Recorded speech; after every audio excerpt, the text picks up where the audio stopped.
to the cloud. There we go. Okay. So, Michelle, you've been, I'm speaking with Michelle Higlin. You've been executive director with, you are the executive director with ActionAid Australia. You've been with ActionAid for 7 years, if I'm right. And you've also served on global advisory groups with the World Food Programme, the UNPF, that's right, and are very into driving gender transformative development and programming, humanitarian programming. So I guess to start with, what I'd like to ask you is, or what I'd like to get you to do is speak to your role as Executive Director of ActionAid, what the role is for you, and how you actually got there as a woman working in aid and development and humanitarian work. Yeah, well, look, so I think it's interesting because my journey really started at university. I would say that because I had these dreams of being a journalist, but along the way I discovered feminism and in my academic studies, and it sort of really brought something alive for me and helped me understand and make sense of the world. And I think really from then on I developed a really strong passion for women's rights, and that's really been my grounding and what has led me into ActionAid. I mean, I've worked for various domestic women's rights organisations, groups like the Women's Electoral Lobby, the Women's Emergency Services Network, even things like the National Women's Media Centre. And but I had quite a long history in the YWCA, particularly when it was going through a process of really trying to support young women's leadership. And so, that took me to Geneva to also work in their global headquarters in various roles, but that included things like a lot of UN advocacy engagement through things like the Human Rights Council, the UN Commission on the Status of Women.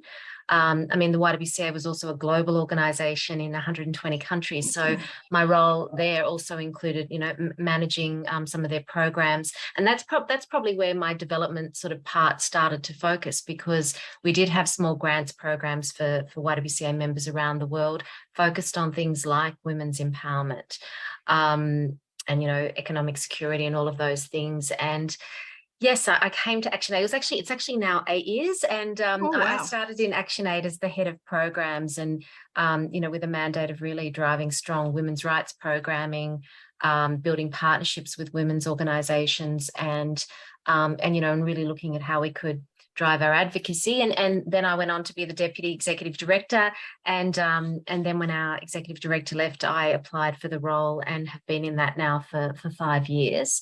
And I guess I'd say my role is, it's trying to help us make sense of the world. And I think particularly in a context where, climate change is impacting, the people we work with overseas, but it's also impacting people here. And how do we make sense of that? And how do we make a case for continued investment in helping communities overseas?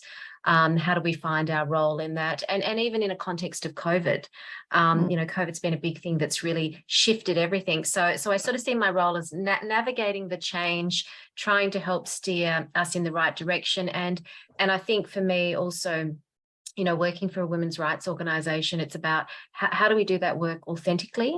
How do we make sure it's very deep in all of our partnerships, our ways of work, even our practice in the office? And so driving feminist leadership is also a really important concept for me. All right, so given that gender focus, that women's empowerment focus, I guess, how are you, or how have you applied that completely or in certain programs in ActionAid? What does it look like really? Yeah, so I think it starts very basically with our theory of change. In our theory of change, which is based on a rights-based approach, we say women's rights are non-negotiable. And that's because, we know there's such a clear intersection between, poverty and gender inequality.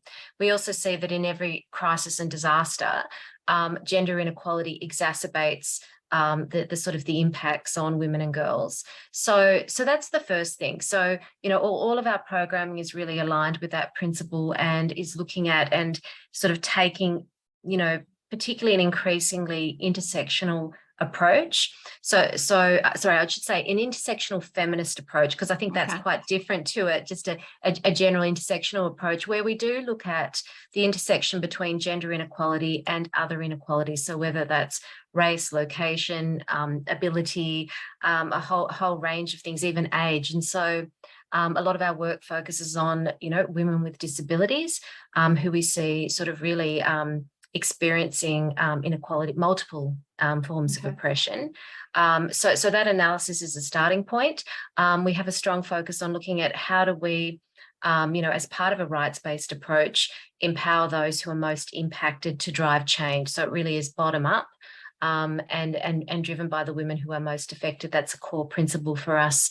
And how do we resource their priorities, their demands, and then look at ways that we can link them up with others to have greater people power to drive change. And so whether that's with other women's organisations or allies.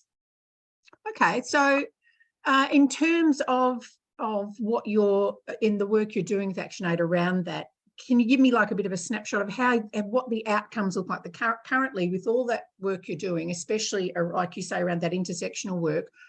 What sort of outcomes, what sort of results, if any? I guess I know it's hard in development work and when you've got projects running that. What outcomes are you seeing that are showing you that what you're doing is making some sort of progress or having an impact, I guess?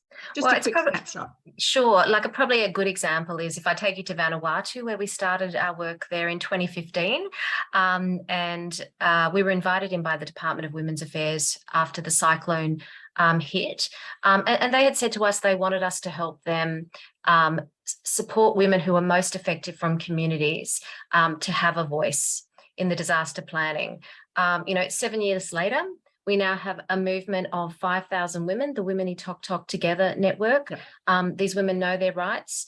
They're connected with government, and they've really developed an agenda for the kinds of changes they want to see, and they're engaging with government and driving that change. They've been successful in getting police posts to some of the islands, which they see as critical for their protection. They've been successful in having school fees waived, which was vital after, major disasters where you don't have the resources and you still want to educate your kids. And now within the Women Who Talk Together network, they've set up a disability chapter with Sunshine. And this has about 400 women with disabilities who are also coming together. Many of the women talk about how they've been excluded in their families, in their communities. And they never thought they could have a role. And now they've got their own economic hub. They're making clothes, they're making masks, they're selling things, they're building an income, and they understand and they can see that they have a role to play in society. And, and they've also been holding government actors accountable for the lack of access, and things like that, and sort of trying to drive greater inclusion. So that's probably just a very quick snapshot. That's an excellent snapshot. Yes, and I'll explain why. So that's excellent. I'll probably leave it. I'll stop the recording there. Thank you very much for your time. That's good. I'll just hang on. I'll stop that there.